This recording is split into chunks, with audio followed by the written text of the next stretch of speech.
Hi, I'm Lime Blossom. Today we're going to be looking at the game I just made, called... Oh, well, okay. Well, I died. One second. Okay. So this is the game that I made. It's just called Tower Jam. Basically, you're a robot and you're trying to climb this tower without hitting birds, because birds killed robots. Everybody knows that.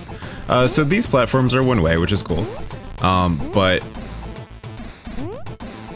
what happens is you can end up hitting the side of them, and I think that's something that I can definitely fix in a future game jam if I ever do one with this concept of platforms that you can jump through.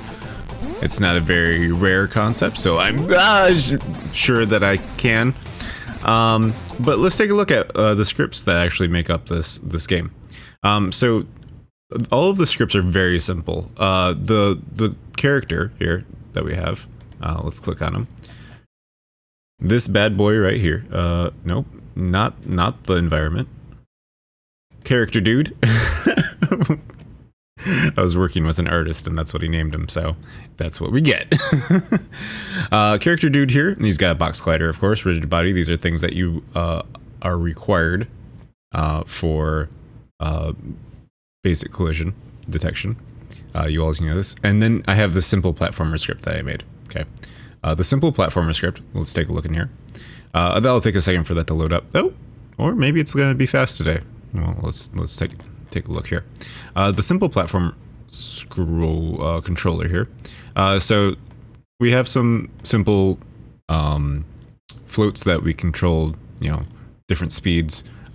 These are all of the strings for all of the different key inputs that you can put in. And the way that this works is we check for each of these if it matches a key that's being pressed, right? And then if it does, then we move, right? We have a is grounded check, just to check if we're able to jump or not, just so that we don't have unlimited jumps. And that's pretty much it. It's just up, down, left, right. Very simple script. Allows for basic movement. So we throw that onto the character. And then we have a die on collision, and then we tell it here. See, objects that hurt it. A death zone. That's like there's a death zone on the left, on the right, and on the bottom, right, of the game. That's just if you end up over there, you die, because that's what should happen, right? So I mean, and these don't do anything. All they are is box colliders, and they're just triggers, right? So the character dude will die when he touches a death zone, or if he touches a bird, right? Cutely nicknamed Burb here. And then if he dies, we create an object that we have as a prefab here called restart game. Okay, restart game. Restart game. All this does, it has an audio source to say we got hurt. And there's other ways that I could have done this, but it just worked, because no matter what happens, you're gonna make the hurt sound effect when you hit something, right? So might as well just put it right there. It's gonna load the scene number 0. There's only one scene in this game, so that's a very simple way to do it. And then it has a load timer, so it loads after 3 seconds. Very simple script. On awake, we check what time it is, right? And then we, if the current time is 3 seconds later, right, then we load our scene. And it's a very simple load scene script. Just use the scene manager.load scene. Right. Let's see what else we got here. Birds. How do the birds move? Let's see. So I've got a spawner script in here. Let's see. Bird spawner. Hello, burb spawner. I've made this so that it actually uses seeds, so that the birds always spawn in the exact same way. That was really nice, because that makes the game consistent for between playthroughs, and also so that people who haven't between people, the same challenge exists, right? So that every time you show it to a friend and you're like, hey, beat my high score, it's not random, right? That's what seeding is good for. So this is old stuff that's been removed in future scripts. But basically, is it always on or does it get activated? And that's what this on message is for. And messages are really nice if you want to be able to send an event and you don't want to have to actually connect a script to it via, Git component. So if you don't know messages, check those out. They're very useful. Let's see. So what do we have here? If we're always on, start spewing. The start spew starts this coroutine called spawn after time. That's this right here. It waits for a couple of seconds. What this does right here is this says if the game is laggy, if we're less than what is that, 30 frames per second or something, then don't spawn. This I found ended up being very bad for web builds because most web builds end up being less than 30 frames per second. So I do take this off in a future project, just so you know. If we want to attach to the parent, then we just attach it to the parent like this. That's what this is for.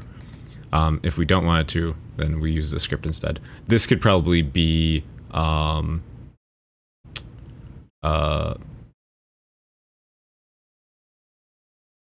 that could probably be simplified. I'll have to take a look at that next game jam that I use it in.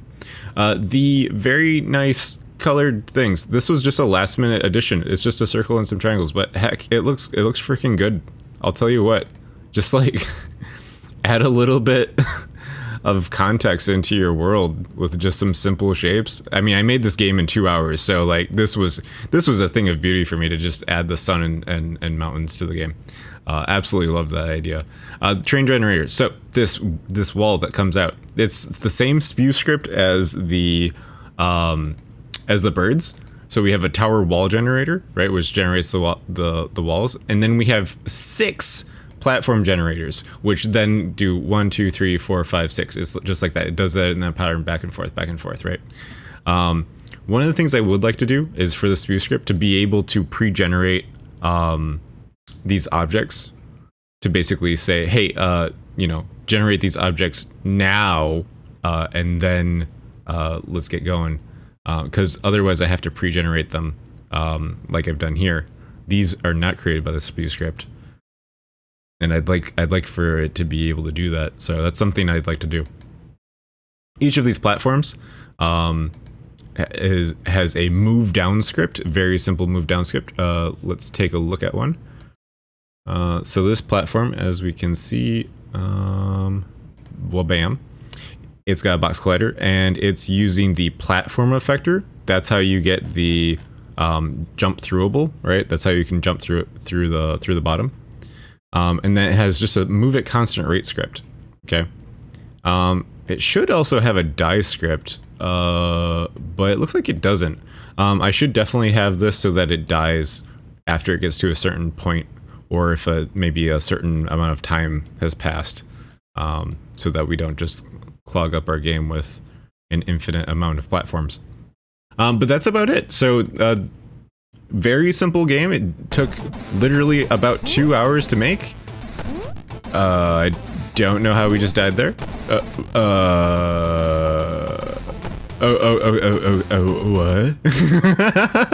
Did I? Oh, I brought that death object in, didn't I? There it is. That's it. Restart game object. I brought that in because I wanted to talk about it. Yeah, don't be like me. Know what you're doing. He doesn't move left and right automatically. That's something that I want to do. So we'll see about that in the next jam that I do that involves platforming. But yeah, I think for 2 hours this was a lot of fun, and it has a good enough result that I'm satisfied with it. Tell me what you think. And if you have any other ideas for interesting game jams, tell me that too. All right. See you later. This is Lime Blossom signing off.